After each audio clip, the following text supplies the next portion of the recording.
This channel is part of the History Hit network.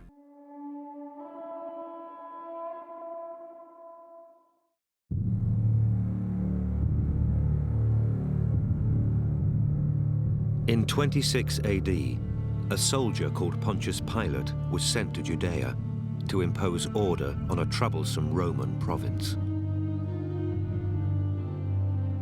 He policed a volatile people for 10 years, suppressing uprisings and crushing riots.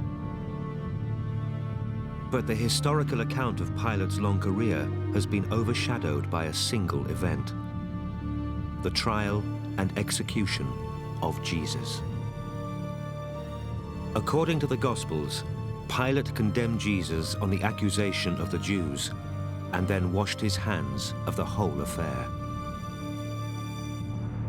But this version of the trial ignores the realities of Roman rule in Judea, turning a blind eye to Pilate's own motives for disposing of Jesus. Does the gospel truth miscast Pilate as a weak ruler? In Greek and Roman sources, Pilate comes across quite differently. He's brutal, he's tough, he's efficient. He controlled a very difficult province for 10 years, a long spell as a provincial governor. He was a good Roman administrator. This is the story of Pontius Pilate, the man who killed Christ.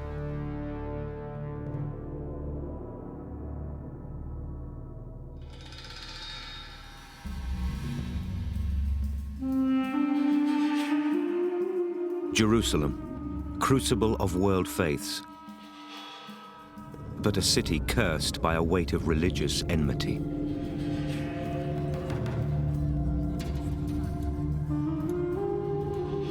It was here, 2,000 years ago, the trial of Jesus took place, an event that still has the power to set Christian against Jew.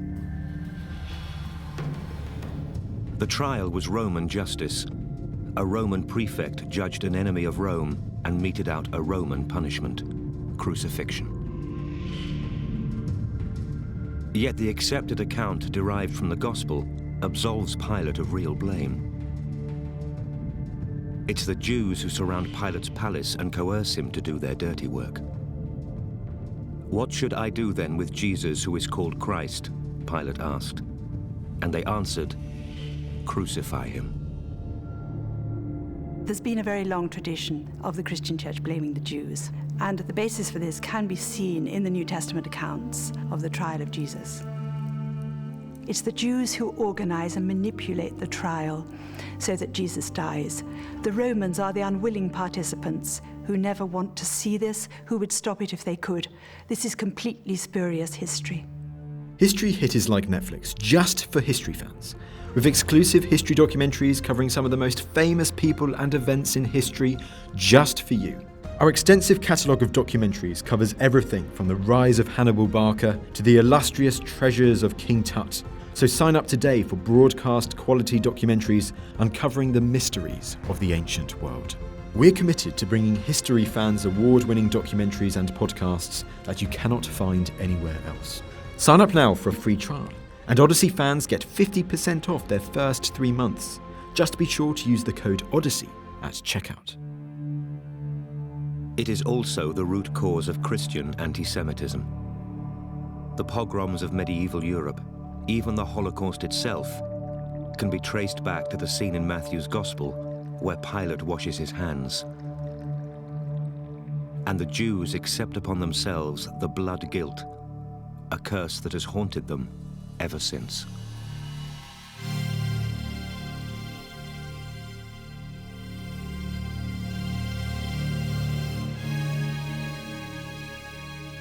The picture of the Jews as responsible for the death of Jesus fuels the imagination of Christian writers from early on.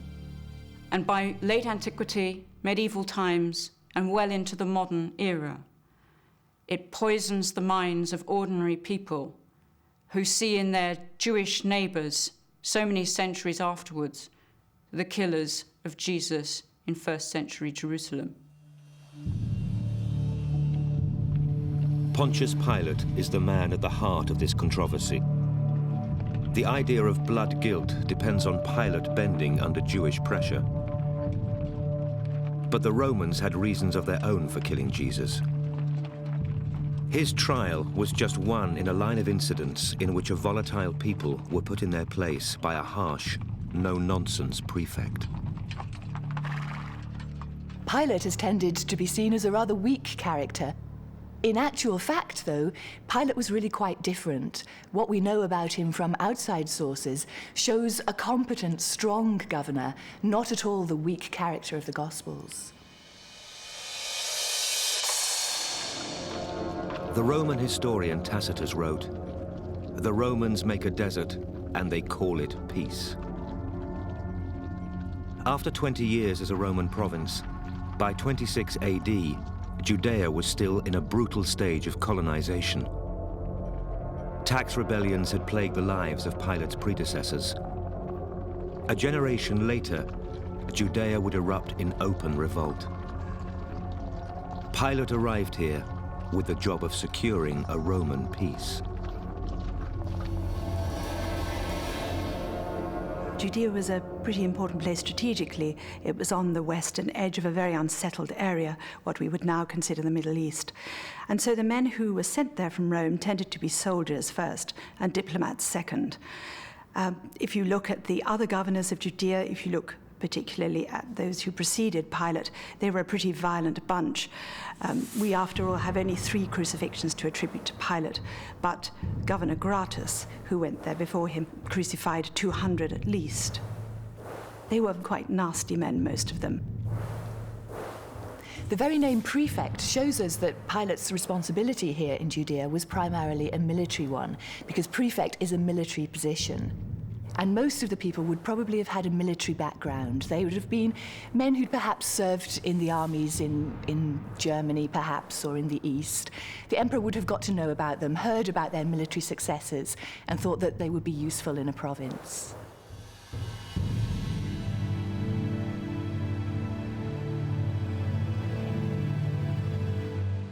These are the ruins of Caesarea, built by Herod the Great on Judea's Mediterranean coast. The Romans annexed Judea after Herod's death, and Caesarea became the imperial HQ.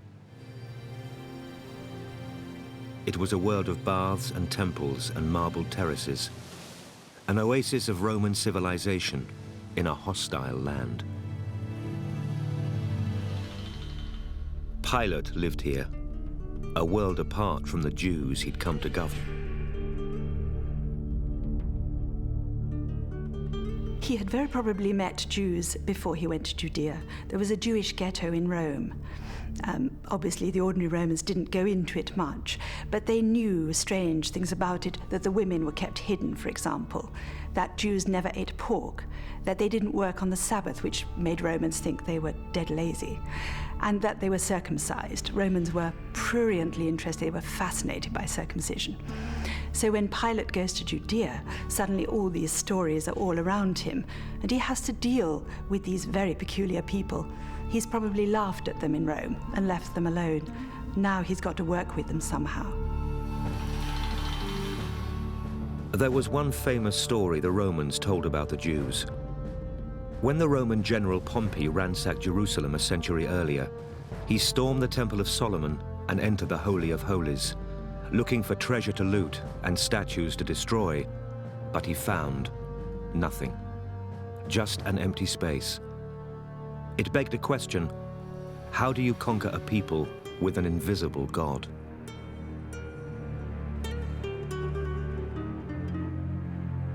Religion was a central part of Roman life, and as prefect of Judea, Pilate was high priest of the Roman state church, a devout faith that informed his thoughts and actions. There's a crucial nexus between religion and power in the Roman mindset. The reason the Romans keep winning is that they are such a religious, such a pious people. And the fact that they keep winning proves that God rewards their piety. So it was natural for the Romans to be both militarily very brutal and religiously very pious. And therefore, it was taken for granted that the way to ensure continued success is to have a strong military presence on the ground and to keep worshipping the gods as they should be worshipped. And a crucial part of this, where religion and politics especially meet, is in the imperial cult. The only physical evidence that survives of Pilate, apart from a few coins, is an inscription from Caesarea recording a temple built by Pilate to his living god, the Emperor Tiberius. His devotion to the imperial cult immediately set him at odds with the Jews he'd come to govern. The Jewish historian Josephus, writing only 40 years after the event, records what took place. He describes a very different Pontius Pilate from that of the Christian tradition. His Pilate wasn't a man to be bullied by the crowd. He sets down that Pilate's first act as prefect was to send fresh troops into Jerusalem. But the troops he chose were a provocation. Their standards carried the images of the Emperor Tiberius, flouting both the first and the second commandments. Thou shalt have no other gods before me. Thou shalt not make unto thee any graven image. The incident of the standards is a direct result of his wish to impose himself on Judea. There is a feeling in Pilate's mind that he's got to make a very strong statement right at the beginning, that he wishes to Romanize Judea, that he wishes to bring it under Rome in no uncertain terms.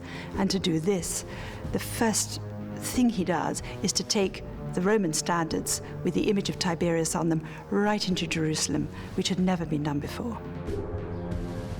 Josephus describes the outrage caused by this insult to the law of Moses. Word spread from Jerusalem to the countryside, and a crowd of hostile Jews marched to Caesarea to protest against this assault on Jewish custom. It was a face-off between two worldviews, and for 6 days the protest continued, the Jews surrounding Pilate's palace.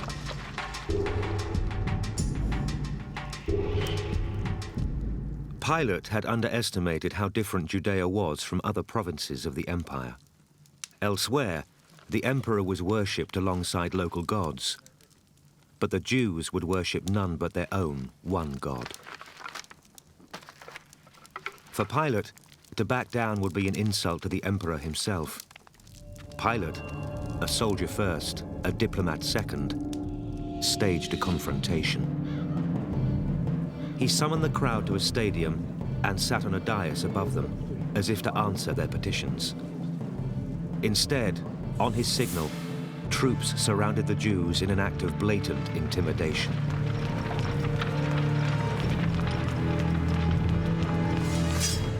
If drawn swords were meant to make them break and run, the plan backfired. As one, Josephus writes, the Jews fell to their knees, ready to die rather than transgress the law. Fearing a bloodbath, Pilate held back. I think this was a bad start for Pilate at the beginning of his period as governor. The first task of a Roman governor is to preserve peace.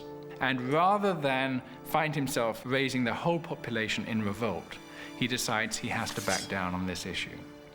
But it must have stung. It must have hurt him that he couldn't get his way on this matter, that he realized then he had to negotiate his way carefully around the temple authorities, around the sanctity of the temple, and around the religious sensitivities of the Jewish population.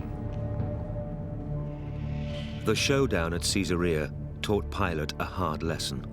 He turned to diplomacy to navigate the minefield of Jewish sensibilities and to ensure law and order for Rome.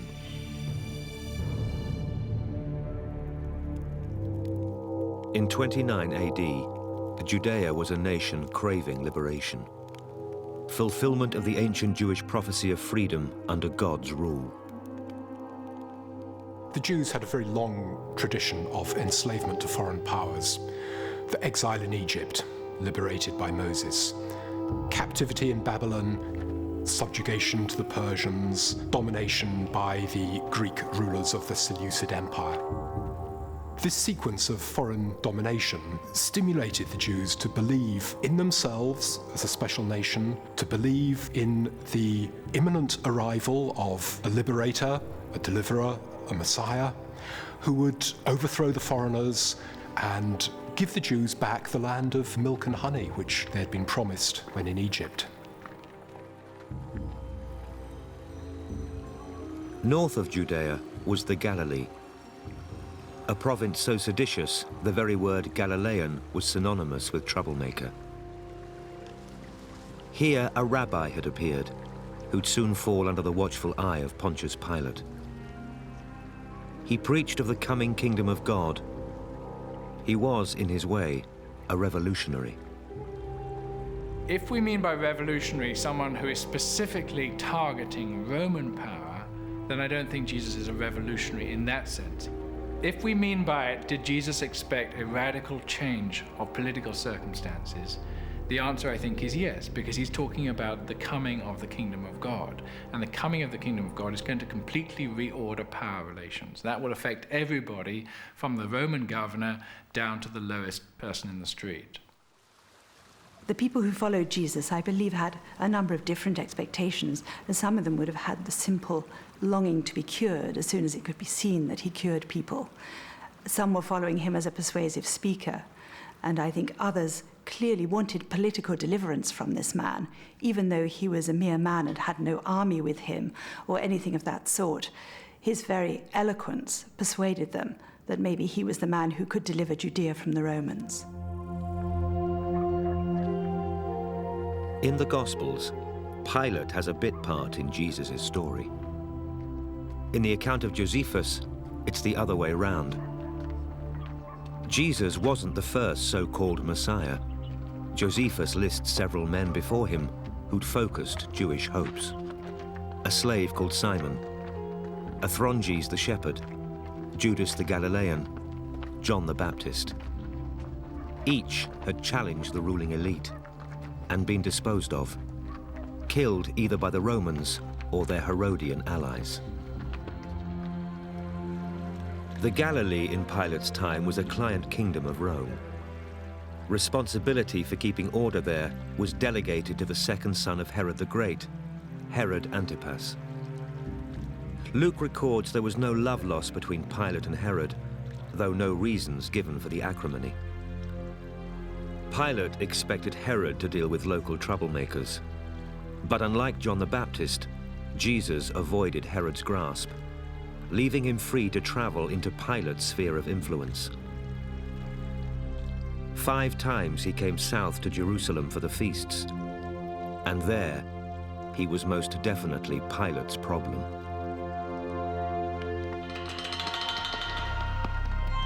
The most volatile moments as far as the Roman government was concerned were the Jewish festivals in Jerusalem, because there you have massive crowds of pilgrims gathering from all over Judea and from Galilee and from all around the Jewish diaspora, east and west, gathering for moments when the worship of God and when the sense of the identity of the nation is at its highest. Most of the Jewish festivals had historical memories of times when God acted to liberate them from pagan oppression. They looked back to the Exodus from Egypt as the time when God went and said to Pharaoh, Israel is my people, and I'm going to do a job on you unless you let them go. And that's how it happened in the story. So, when the Jews celebrated a festival, what they were saying was, that's what God did in the past, and that's what we want him to do again right now with the particular pagans who we've got oppressing us here today. So it's not just they're all very excited, it's a religious occasion. It's they're excited because this is a religious occasion which has a sting in the tail, and Pilate had better watch out.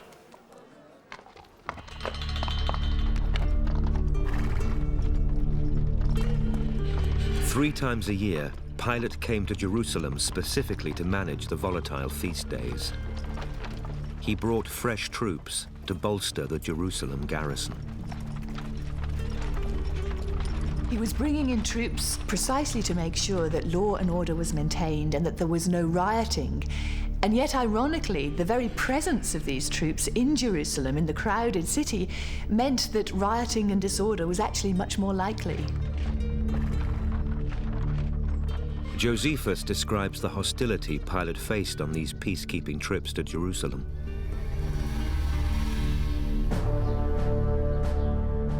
He records crowds surrounding Pilate as he entered the city, besieging him with angry clamor. Pilate needed a strategy other than force to keep the crowd at bay.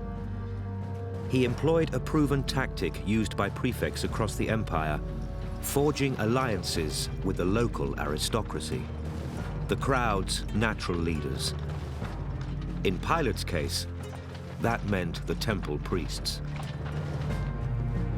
Rome had only a very small administration in any of its provinces, and Pilate actually had very few troops at his disposal. And so he would have depended to a large extent on the native authorities in Jerusalem for the day-to-day running of the country. It was the Jewish aristocrats, the high priest, Caiaphas, the chief priests generally, who would have been responsible for maintaining law and order. It was these aristocrats who were important in mediating the will of the people to the governor, and of course the will of the governor to the people.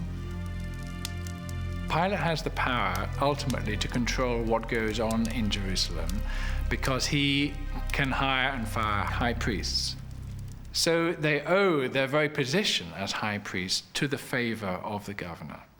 And therefore, to some extent, they're quisling figures who only remain in power so long as the superior Roman authority wants them to be there.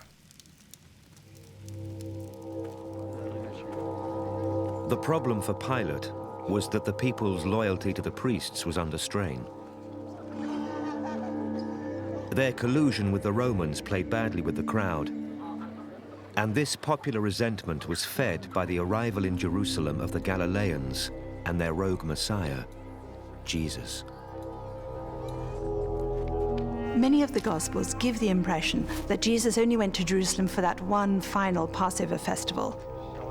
But in fact, we know from John that Jesus went up to the festivals quite often. And this is extremely exciting because we have on the one hand the ancient sources that show this wildly unpredictable, dangerous city.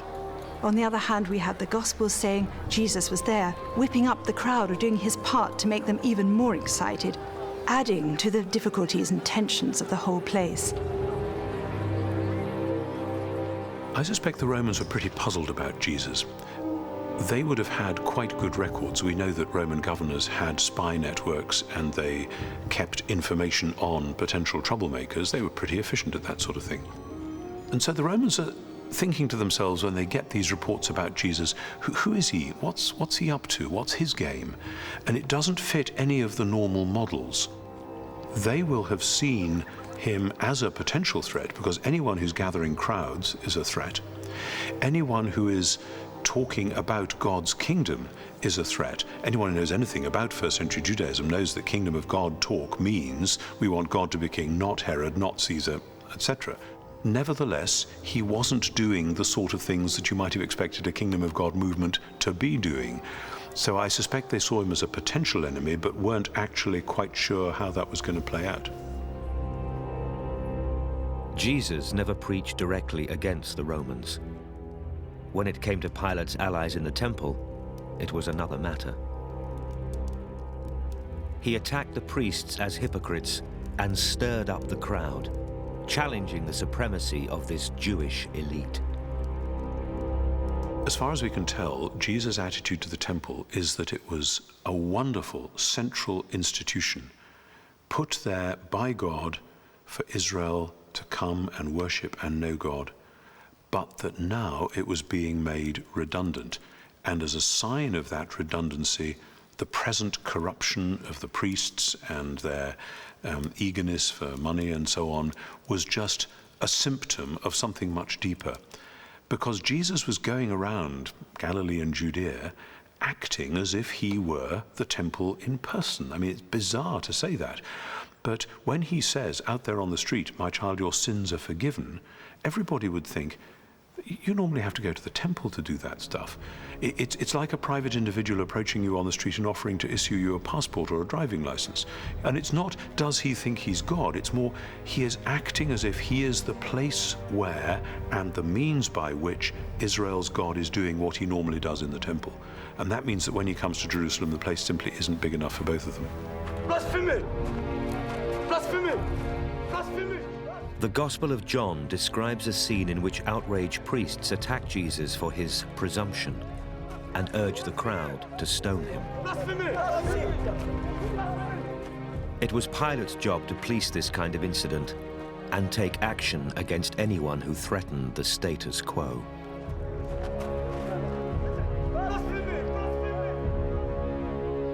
In Josephus, there's an incident that shows Pilate in action, clamping down on public disorder. Pilate had used temple funds to build an aqueduct.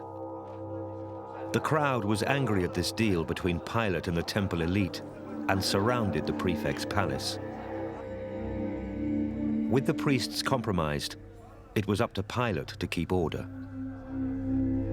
He did so brutally. It's a far cry from the Pilate of the Gospels.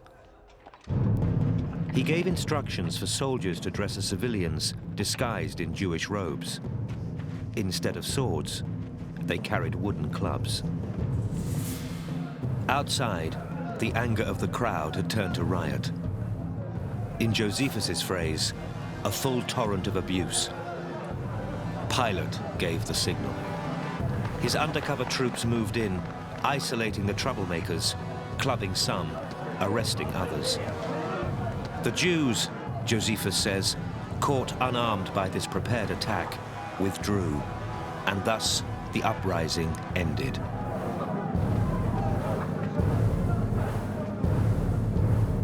I think what you see here in this incident, compared to the earlier one with the standards, is that Pilate has learnt something of a lesson. He realizes that there's no point in sending in Roman troops with their swords blazing, ready to cut down everybody who opposes him. And so what he's doing here is more a kind of a police operation. This is not the weak Pilate of the Gospels. This is a harsh, strong, no-messing governor.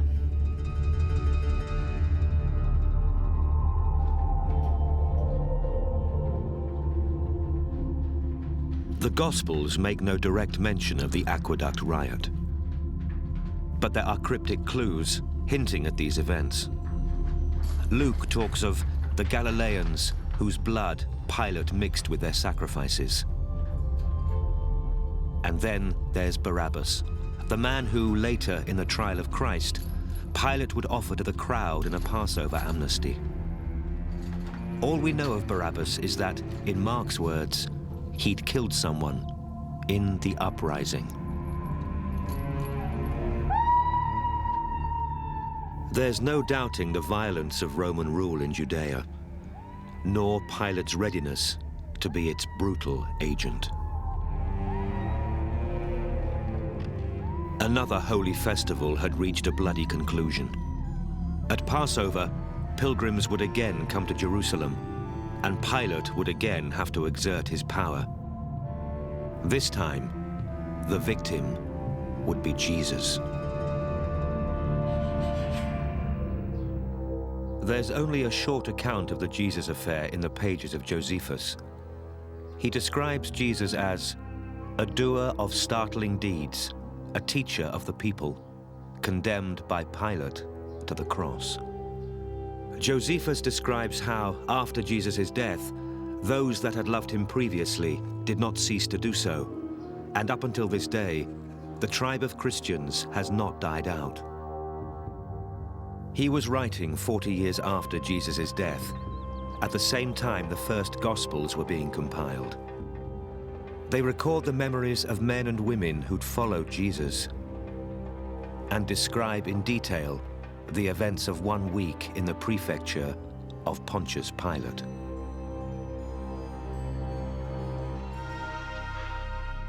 According to modern scholarship, the date was Passover, AD 30. In that week, the Rabbi Jesus made a public display of his messianic claims. His entry into Jerusalem on a donkey was loaded with symbolic meaning. The crowd understood the reference to ancient prophecies. This was how the king would come. It was a challenge to all earthly authority.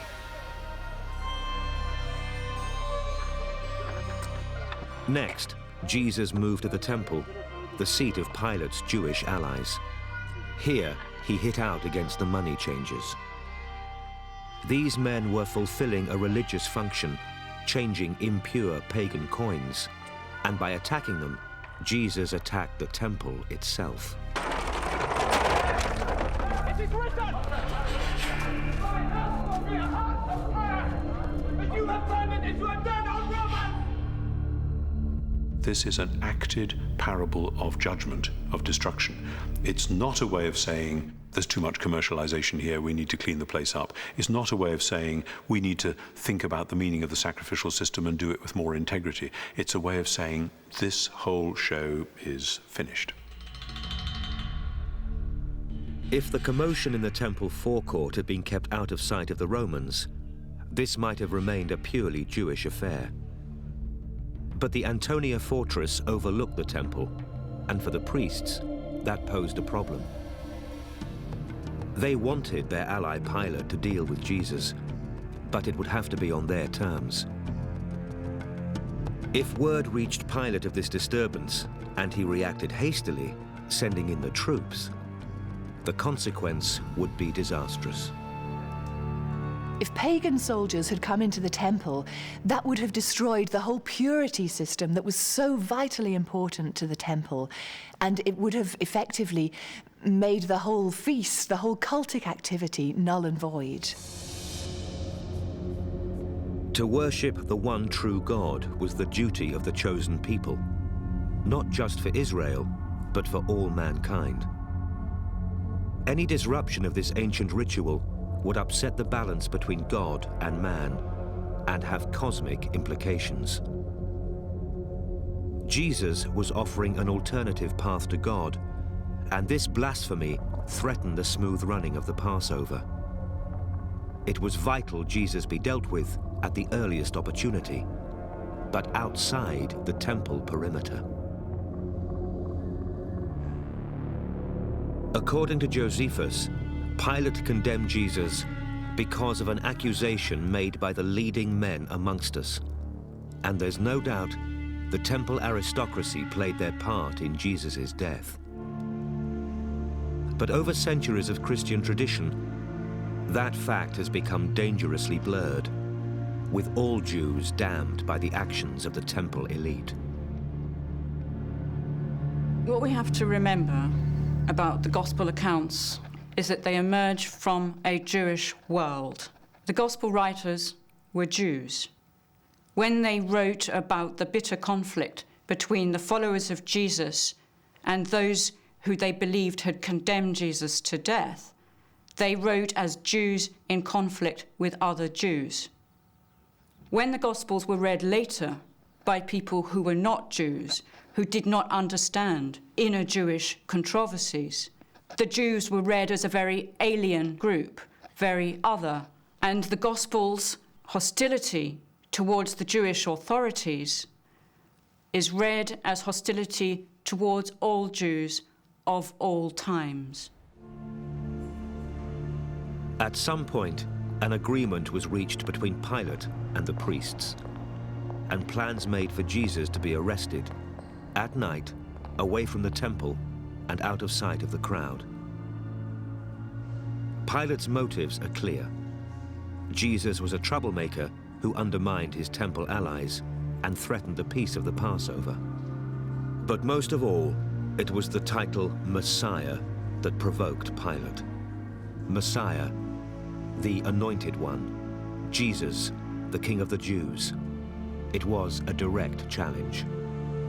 When he was crucified, there was a placard over Jesus' head saying, "The King of the Jews." That seems to have been the charge on which he was presented to Pilate, that this man is making himself out to be the King of the Jews. And that is a title that Pilate would instantly recognize as a political claim which directly challenges Pilate's own and Roman rule in the nation. Pilate perhaps saw this as an opportunity to make it as clear as possible and as public as possible that Roman rule would not tolerate anybody claiming to be the king of the Jews. That night in Gethsemane, the temple guard did not act on their own. John's Gospel records the presence of a speira of soldiers. The Greek word means cohort, 500 Roman troops. Maybe it's an exaggeration, but it fits the picture of Pilate drawn by Josephus, the military prefect determined to clamp down on civil disorder. The next day, Pilate would try Jesus and execute him under Roman law, making Jesus an example to all those who question the authority of Rome.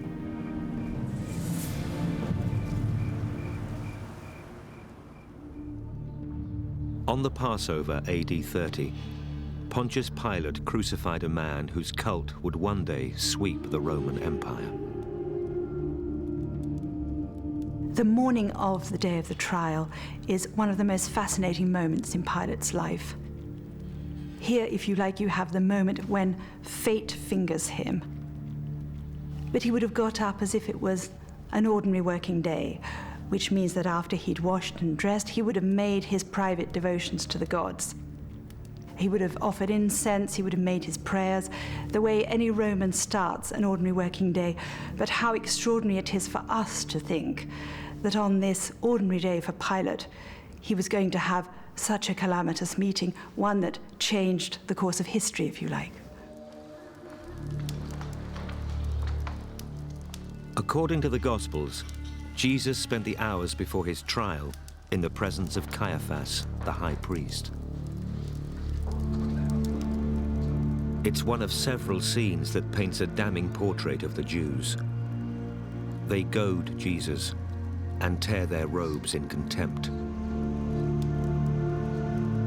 Caiaphas, the high priest, had genuine spiritual reasons to neutralize the blasphemer. But he had no power to order his execution.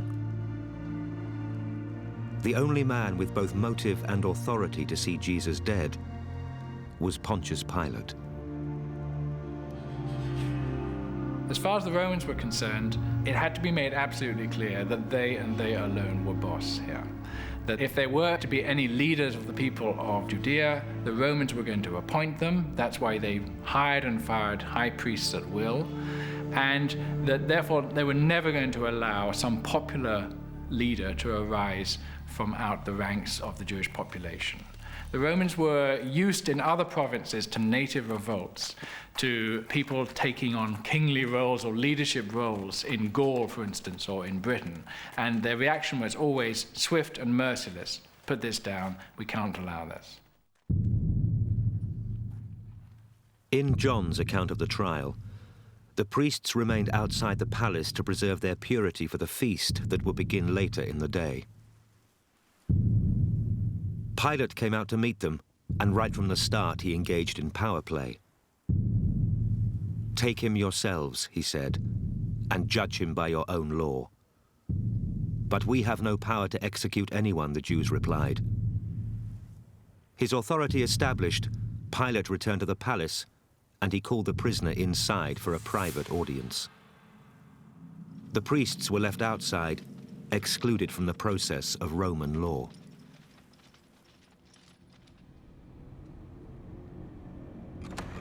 When Pilate calls Jesus to him, you have the extraordinary moment of a Roman governor and Jesus, face to face. You have the ultimate representative of Roman power, and you have this brigand, a common criminal, as far as he knew. And you have this extraordinary dialogue between them, which I think is Pinteresque, in that Pilate keeps asking questions, and Jesus doesn't answer his questions, he answers something else. You have the two worlds meeting, but they're not meeting. They're not meshing with each other. They don't understand. Do you know what they're saying about you?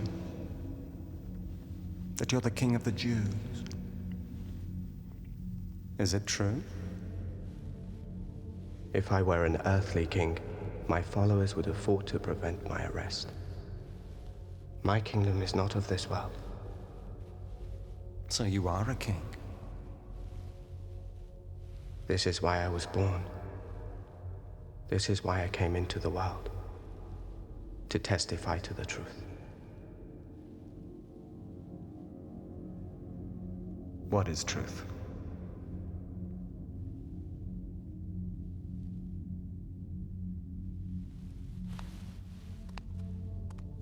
I think Pilate probably realized that Jesus was in a category apart, that he was different. He'd never met anybody like him.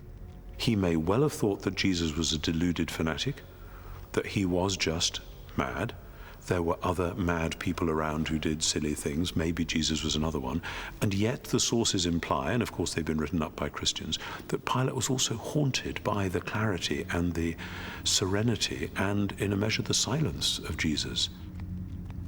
We have to remind ourselves that the Roman imperial ideology was sweeping the Mediterranean world at the time. So when you find somebody who appears as a rival to Caesar, this is not just a political issue, this is also a religious issue. Jesus had emerged as a threat to the empire, a man Pilate needed to destroy. But there was also a golden opportunity here for Pilate to use Jesus as a pawn against the Jews. He returned to the priests and questioned them further.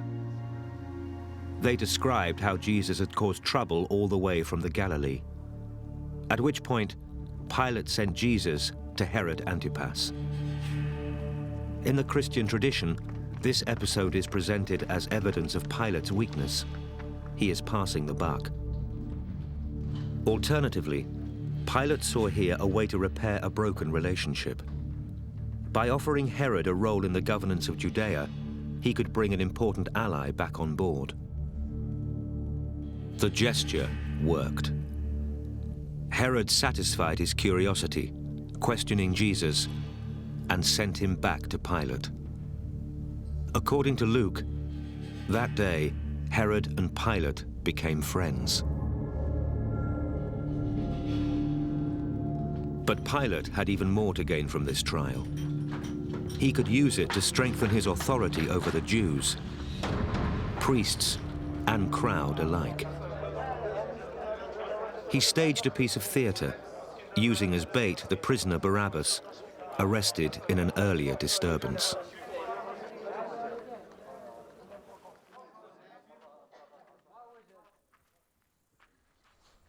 It is your custom for me to release to you one prisoner at the time of Passover.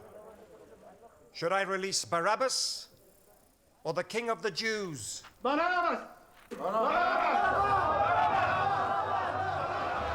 The different motives of the crowd were twisted to Pilate's advantage. The priests would call his way, as would devout Jews, swayed by the priest's opinion. Others would see in Barabbas a man worth saving, a more active freedom fighter than Jesus ever was. Pilate's masterstroke came in goading the crowd with the very idea of kingship. Was this low-born nobody their king? His contempt invited betrayal.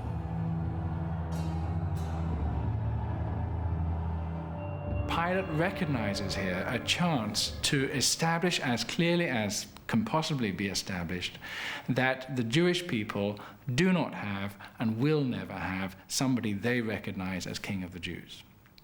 So he keeps coming back to them and saying, what do you want me to do with the King of the Jews? And they say, crucify him. What shall I do with the King of the Jews?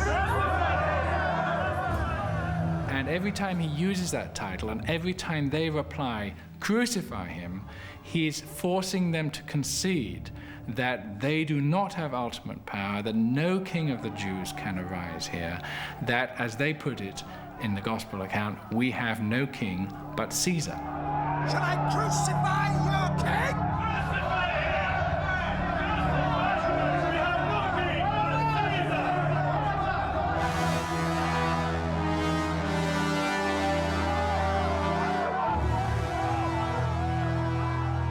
Pilate essentially has won the day. Not only has he got rid of Jesus, who was a troublemaker, and he wanted to get rid of him anyway, but he's also goaded the chief priests into this terrible declaration that they have no king but Caesar. All in all, it was a good day's work for Pilate.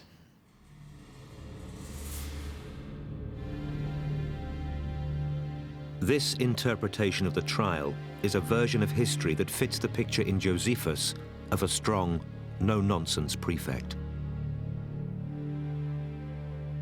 In the Gospels, there are glimpses of quite another man. A troubled governor haunted by the idea his victim might be innocent. A governor who receives a letter from his wife mid-trial. She'd had a dream about this just man. In this version of history, Pilate is the unwilling Gentile who senses the divinity of Christ and is bullied by the Jews into ordering his death.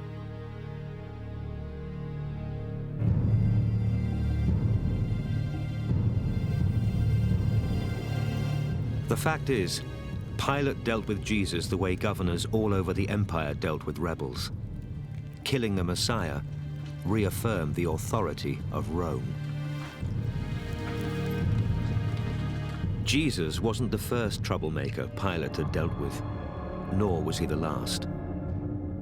5 years after the trial of Jesus, another Messiah challenged Pilate, a prophet from Samaria this time. Josephus describes how Pilate sent in the troops. He had the prophet and all his followers slaughtered. That was what happened to those that defied Rome. Their kingly pretensions were mocked, and their bodies were butchered.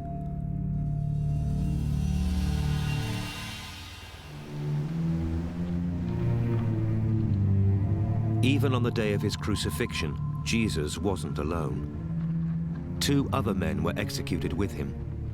Not thieves, as is commonly remembered, but according to the Gospel, lestai, the Greek word for rebel. The Romans used crucifixion for slaves, and they used them for anybody who challenged Roman power.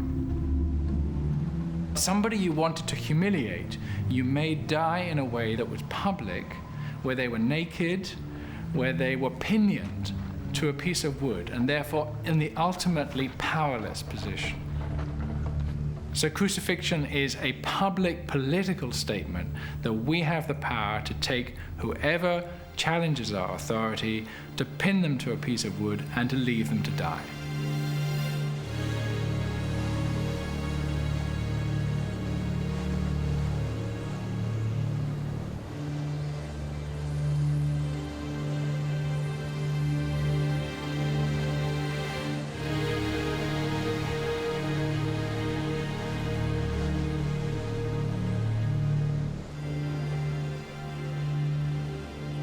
The inscription nailed to the cross was Pilate's final contemptuous gesture. Jesus of Nazareth, King of the Jews.